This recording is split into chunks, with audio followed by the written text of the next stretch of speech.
Rosa Manigault Newman has more than just audio tapes.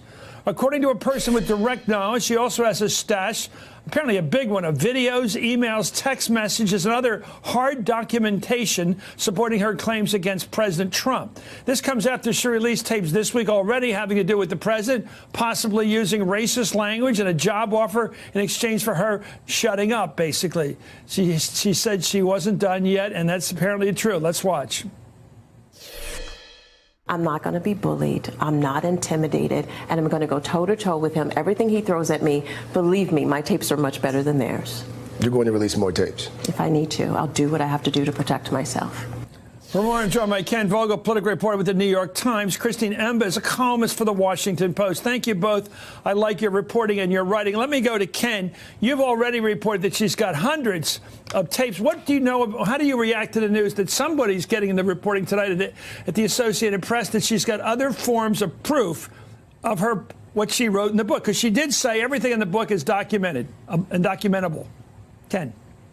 Yeah, it was very much consistent with her approach, which was very premeditated to come in there with the assumption that either she was going to try to cash in on her experience in the form of a tell-all book, or she was going to need to protect herself because she thought that the Trump inner circle and Donald Trump himself had the capacity to turn on people. In this case, both manifest themselves, and she is playing Trump's tactics against him very effectively in a way that is driving him just crazy, as you can see from his Twitter feed. Do you know whether she began collecting this documentation, especially the audio tapes, when she knew she was going to be dumped on, disposed of by Trump, or she did so from the beginning? I mean, so far what she's released have been more recent and suggest that it was after she learned that things were going south. However, in very Trumpian fashion, she is suggesting without any evidence that there's a whole lot more out there that's a whole lot more explosive because, again, what we've seen thus far, certainly it's telling both in the content and also to actually hear these things directly from some of the people in their voice. But it's not bombshells. We haven't seen anything super explosive. However, just like Trump suggesting he has Barack Obama's birth certificate and it shows he wasn't born in the U.S., she is suggesting that there is more here that is really going to make them squirm. Trump was full of BS on his claims. She has actually provided. I disagree a bit, Ken. I think she has what she's provided so far is pretty interesting to me. First is Laura Bush it is interesting. Offering her $185,000 a year for 3 years. That's a lot of money right through the campaign to shut up. There was no definition of what the job was. It was just money. Yeah, we kind of already knew that some of that was going on. The super PAC has the Trump-backed super PAC has a lot of people who are working for it who don't really have clear job descriptions and sort of fit into the categories of just hangers-on. That said, you're right. To hear Laura Trump actually make that offer, it is powerful, and it does lead us wanting to know what else she has.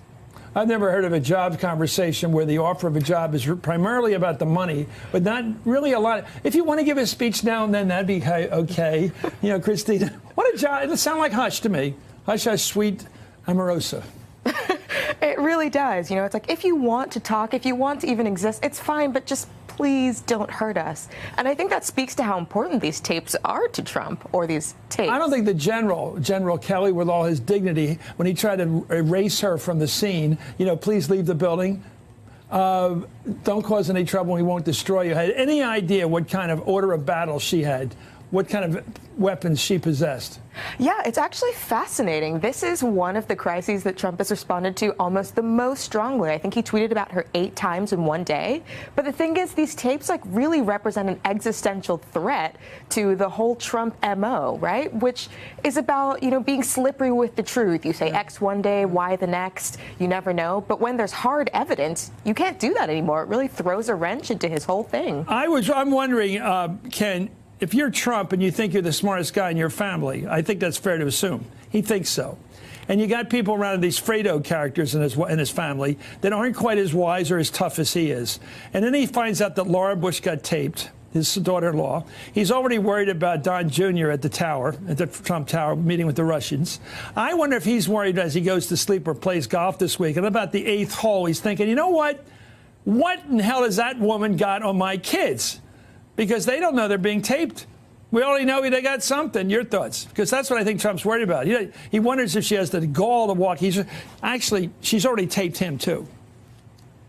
Yeah, and you even hear Lara Trump's sort of tone in that tape that was played that you guys did obtain, that she's saying how much she cares for her. Well, I don't think Omarosa went in with this expectation of loyalty or sort of a warm mutual relationship. She went in and she was butting heads with people from the very beginning. She had a long list of folks who were kind of on her bad side, who she had motivation to be recording.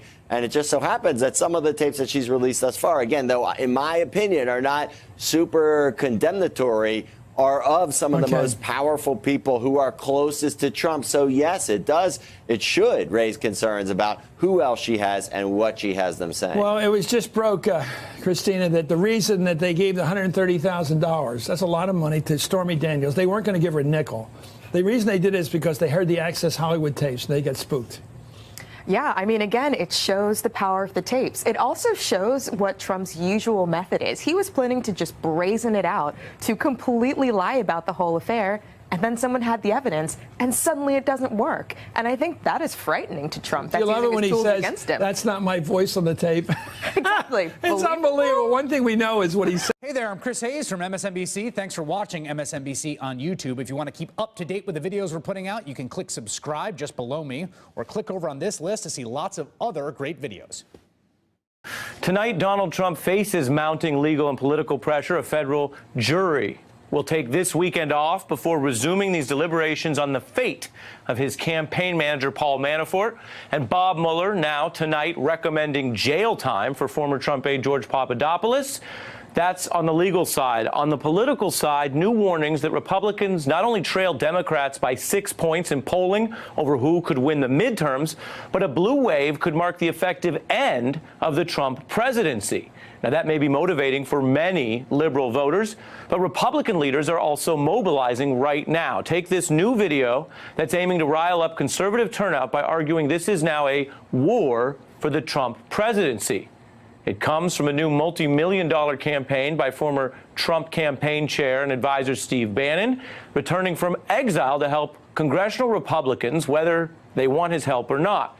Now, Bannon is, as we all know, one of the most controversial figures in U.S. politics for many reasons, but it can be hard to see what's happening in the midterms without seeing what he's up to.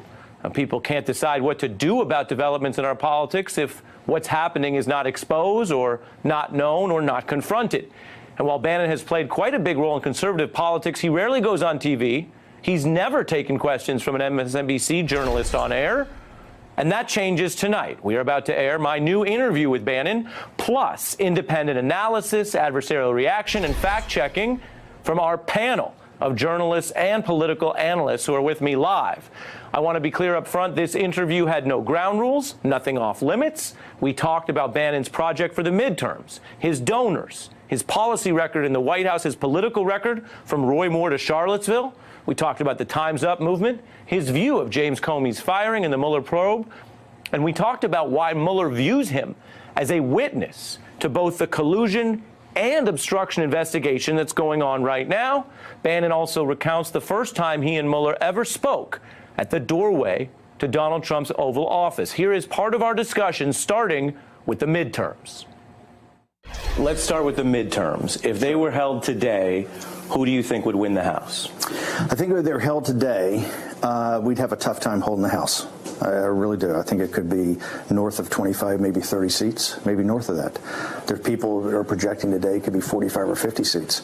I believe by November 6th, we're going to win this. I think all this takes is people on our side of the football focusing on what has to happen. This is an up or down vote on President Trump. You know, this election is going to come as a referendum on him.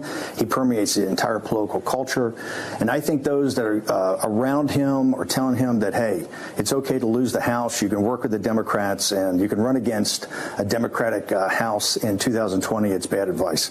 We have a C4 now, and I've actually made a film that's very much focused on getting out the Trump base, the deplorables plus the blue-collar Democrats. I think the opposition party media and the Democrats did succeed in one thing. I think they did get a do-over to 2016, and I think this is his first re-election. You've said you are going to save the Trump presidency in these midterms. Does he know that he needs you to save him? Well, I don't think the quote was we're going to save him. What we're trying to do is actually get this message focused. The message is about President Trump. It's about a referendum on President Trump. To me, it's an up or down vote.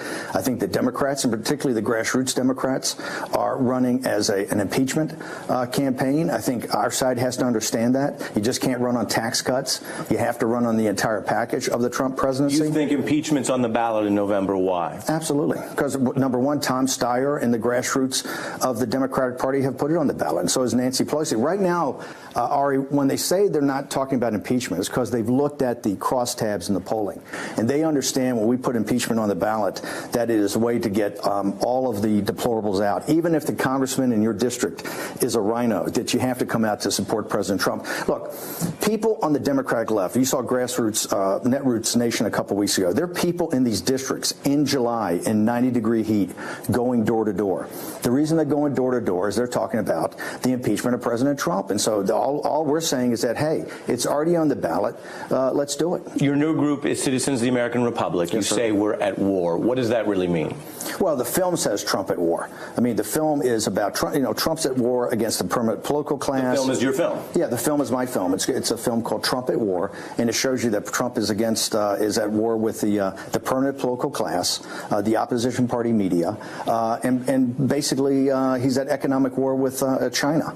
And so I think that when you look at this film, you see that President Trump is a disruptor and an innovator, and you see that he is kind of delivering on the promises he put forward to the American people, that he's not into just managing the decline of the country, but he's going to try to turn the country around. And so that's what the film is. I think it's a film that is focused on getting our base jacked up and our base out. Because if we don't get our base out on November 6th, we're going to have a very bad day at the polls. And so it's very important that the Trump voter and the invisible Trump voter show up like a presidential year. It's very important for us to show up. What do you say to Republicans who say, why should they take your help if you haven't backed winning candidates in the special elections thus far?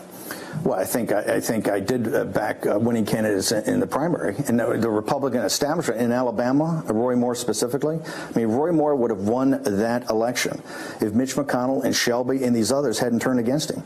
And so I think we've got a very good feel for how to win, a very good feel of how to turn people out. You know, I've been very involved in this since the Tea Party, the Tea Party election in 2010. So I think we have a very good idea of how to make these films and how to get people out. You bring up Roy Moore. How can you blame Republicans in Washington for what happened out in Alabama? Didn't the voters there make up their mind? Well, Shelby came out on Sunday morning on national TV and said, I'm not voting for Roy Moore. I'm doing a write-in. You know, McConnell was the guy. It's the Republican establishment that dumped all this stuff to the Washington Post that turned against him when their candidate got smoked in the primary. So it was the Republican establishment that said from day one, we're not only going to support Roy Moore, they were already meeting to unseat Roy Moore and not to seat him if he'd even won. So that was the Republican establishment turning against, and they were sending a signal. They would rather even lose control of the Senate than to allow disruptors in there. How much money does your group have? We've raised, quite a bit of money. I mean, we've made a pretty impressive film. We're going to release the film. I've got a 25-person staff. We run a war room every day. We do talking points. We do messaging. Over $5 million? Over $5 million, yes. Over $10 million? I don't want to put a specific number on it. Is it fair to say you have right now between $5 and $10 million? I think it's fair to say that we've got enough resources and even more resources pouring in from donors, and we're eventually going to start a small donor program. By the way, I've never had a problem getting resources. You know, whether it was with Breitbart or doing other things, I've always had, because I've always delivered. You're also very rich, and you know a lot of rich people. I've had a pretty good run, and I do know some high net worth individuals. Yes. Who is funding this group? Well, it's private donors. It's just private donors, just like in the Democratic Party and some of these groups. It's private donors. Why not tell people who they are? Well, because I think the donors want to be private. It's the law, and they got the full right to do that. If they want to come forward, the law allows them to go public or private. If they want to come forward, if donors want to come forward, they can come forward. Does it include Wall Street people, finance people, hedge fund people? It definitely includes hedge fund people. Yes, absolutely. I think you would say we're very much focused on we're the China hawk. C4. I'm very upfront about, I think, what the situation is with China, and I would tend to think that there are people that back this that are China hawks. So for you, it may be ideology. For them, they want to make money off what comes out of these elections because of their positions on China? No. I think it's because of their patriotism. Do they have I don't think there's enough money in this. No, do they have an investment outcome, though, in terms of their positions that they can benefit from this? No. Is there anyone you wouldn't? It's really, I think, more about what they think the direction of the country is. Is there anyone you would not take money from? Well, I would not take money from foreigners, right? And there's certain people. I'm pretty selective about who I take money from. I've always had good partners.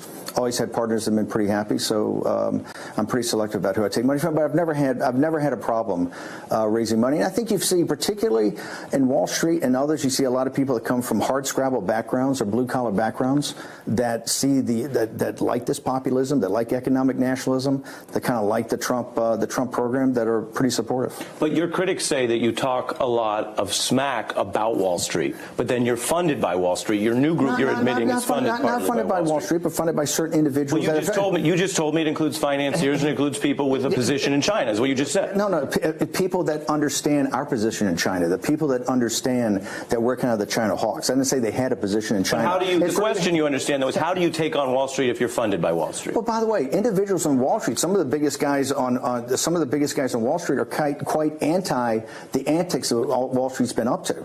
I came out of Wall Street. I was at Goldman Sachs. You kind of know what the game is. Just because you've made some money on Wall Street, or just because you're currently in a hedge fund, doesn't mean you don't know what the practices of Wall Street are. I think in fact, I think it's been a great way for some people that are blue collar, have come from blue collar backgrounds to actually get ahead. The main piece of economic legislation that has been passed in the Trump administration is the tax bill.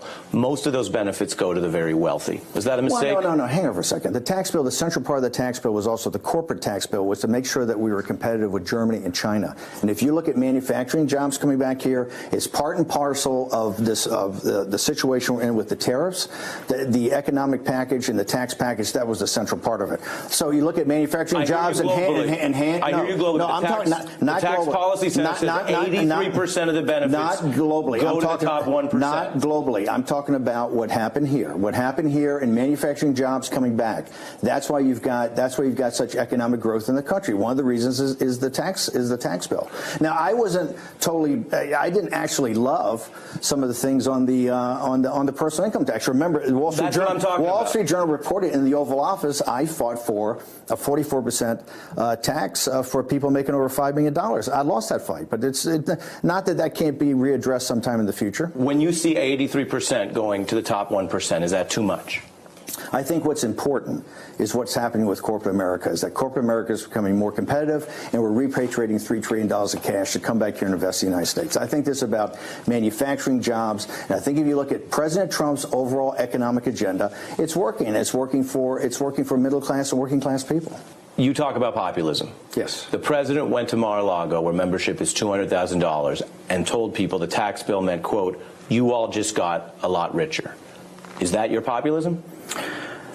Look, I think populism, when you look at President Trump, is about his entire program, okay? This tax cut was focused on industrial tax cut and repatriation of cash.